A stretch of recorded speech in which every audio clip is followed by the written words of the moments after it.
Oi, pessoal, vamos para mais uma aula de sistemas de transporte, CIV 0129, que é a professora Cristina Badini. Hoje nós vamos falar um pouco sobre dutos, né? Bom, o transporte dutoviário é aquele em que o produto se desloca, seja por gravidade ou por pressão, ou ainda por arraste pelo elemento transportador através de dutos, ou seja, efetuado no interior de uma linha. Dependendo da substância transportada, os dutos são classificados em gasodutos, oleodutos, minerodutos ou polidutos. Outros produtos transportados nas dutovias são água potável, água servida, carvão e resíduos sólidos. Segundo a localização de construção dos dutos, eles podem ser subterrâneos, aí a imagem para vocês, aéreos, aparentes ou submarinos, tá? Quais são as vantagens do transporte dutoviário?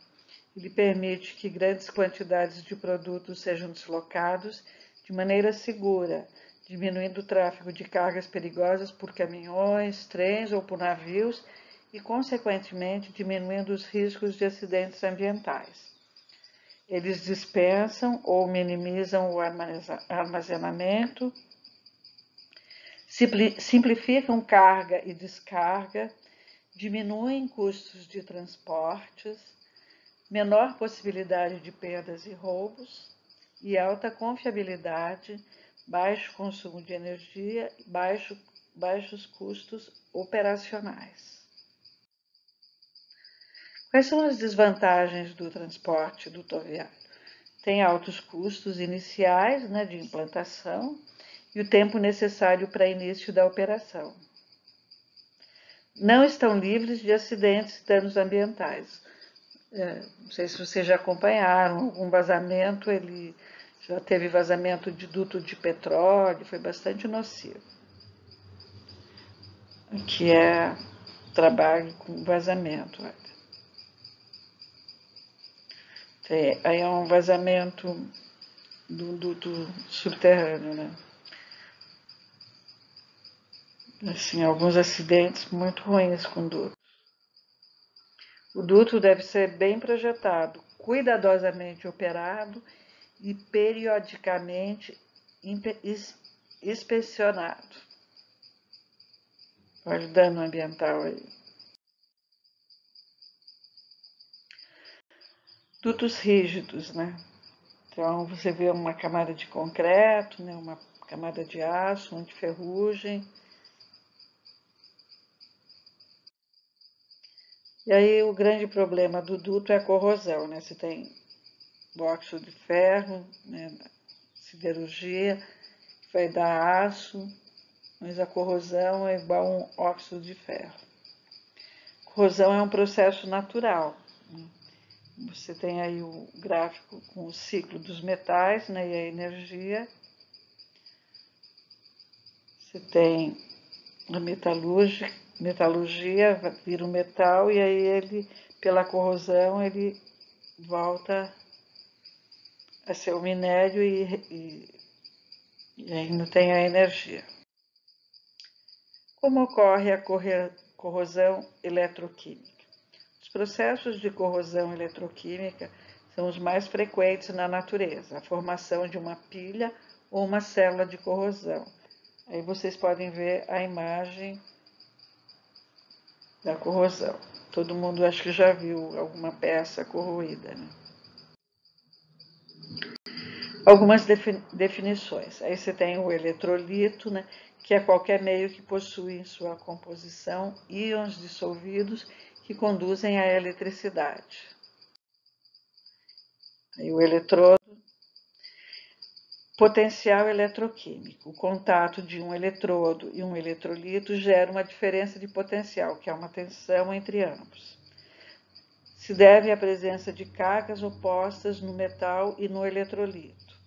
O valor depende do material e do meio. Vocês já devem ter estudado, né?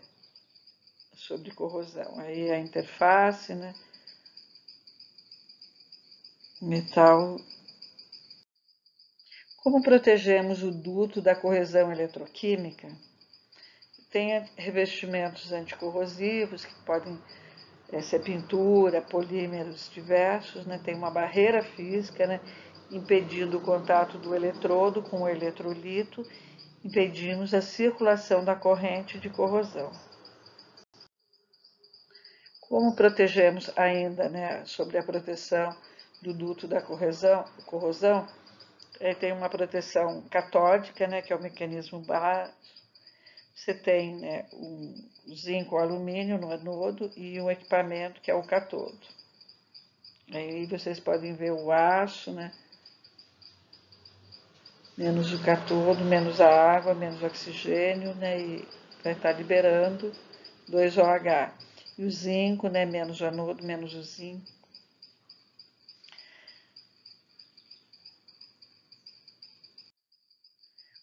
Primeiro tipo de proteção catódica são anodos de sacrifício, né? Uma aplicação direta da teoria da corrosão galvânica, que é interligar ao eletrodo uma outra barra composta por um material mais corrosivo ou menos nobre. Aí vocês podem verificar, né? Um cabo elétrico, né? Tem o leito de anodos e a estrutura. Segundo tipo de proteção catódica, uma corrente impressa. Diferença de potencial fornecida por uma fonte de corrente contínua que orienta a corrente de modo a deixar o duto mais catódico. Aí você tem um leito de anodos, né, no solo, e tem a fonte e o tanque. Qual método de proteção é melhor? Bom, depende de cada caso, né, gente? Geralmente, eles são complementares e usados simultaneamente.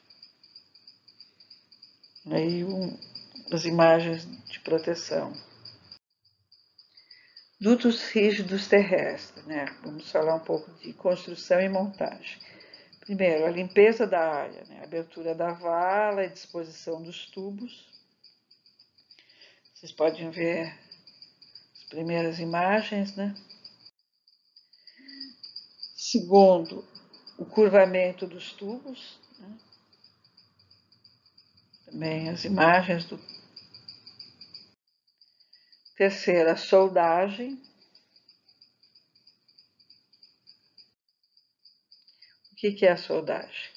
É o processo de junção de metais por fusão. Aí você vê duas imagens, né, da solda.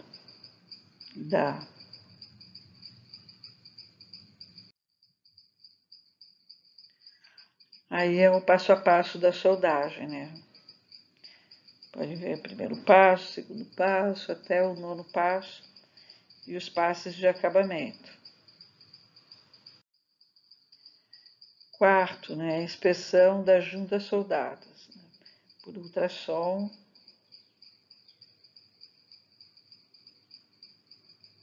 As duas imagens, né?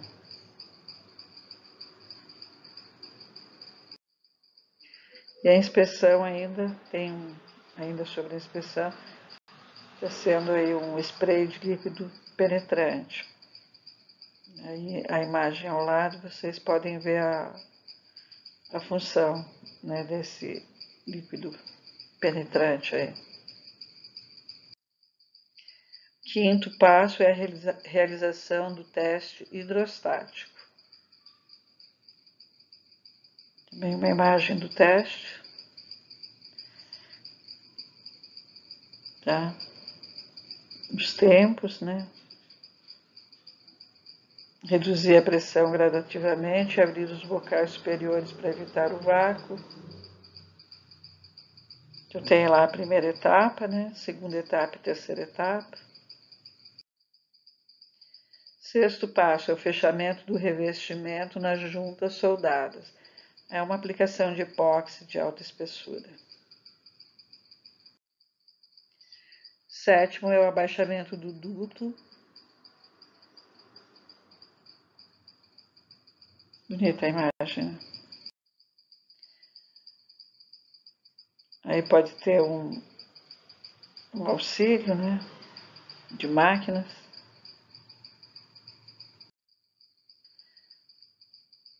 Aí é uma imagem, né, do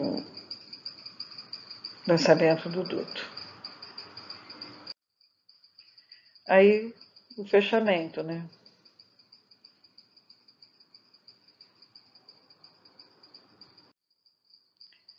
E aí ainda a instalação de lançador.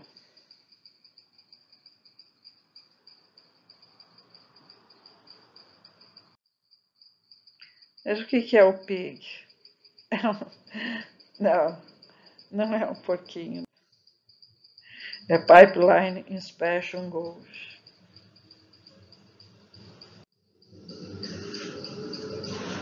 Aí são os pipelines. Aí outras imagens.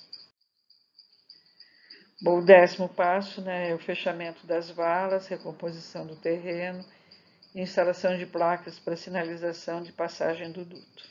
Aí o duto já está embaixo da terra. E aí os dutos rígidos submarinos, né? Você tem lá uma unidade estacionária de produção, né? E aí você pode ver o cenário de atuação da engenharia submarina. E aí os dutos, né? E os equipamentos submarinos. Aí dutos rígidos submarinos é semelhante, né? Tem algumas peculiaridades em relação aos dutos terrestres.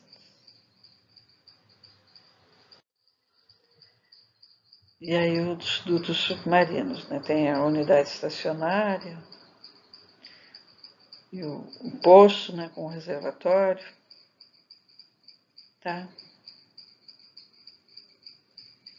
Então tem alguns fatores que influenciam na escolha do tipo de duto, né? LDA, a distância, o diâmetro, as pressões, a corrosão, o mercado e a experiência.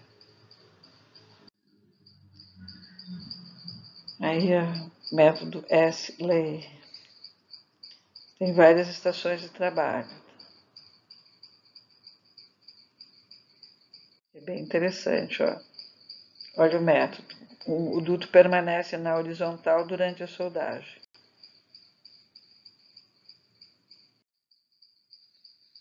O duto permanece na vertical ou inclinado durante a soldagem.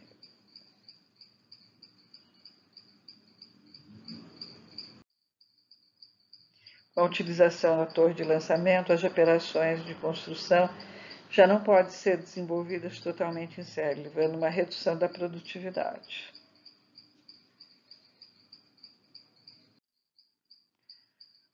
É outro método, Real Lay. Tem um canteiro, tá vendo o canteiro?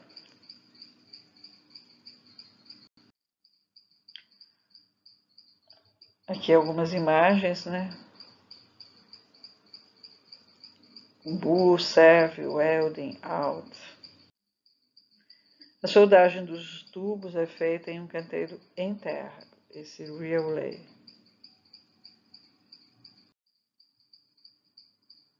Aí mais umas imagens, né, da soldagem dos tubos.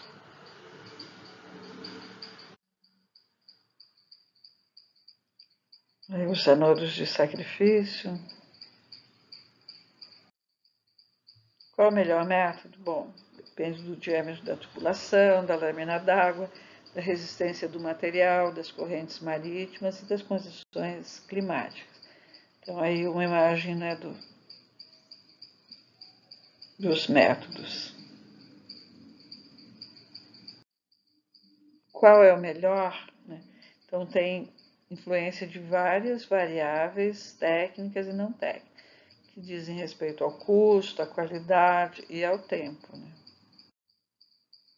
E ainda tem os dutos flexíveis.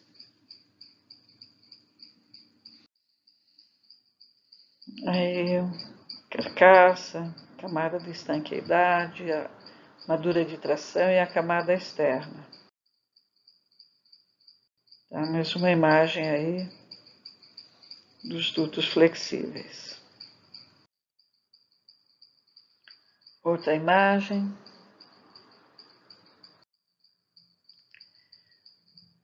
Aí é uma imagem da Petrobras, né? Um sistema de produção. Aqui um método Relay, né? Dos dutos flexíveis.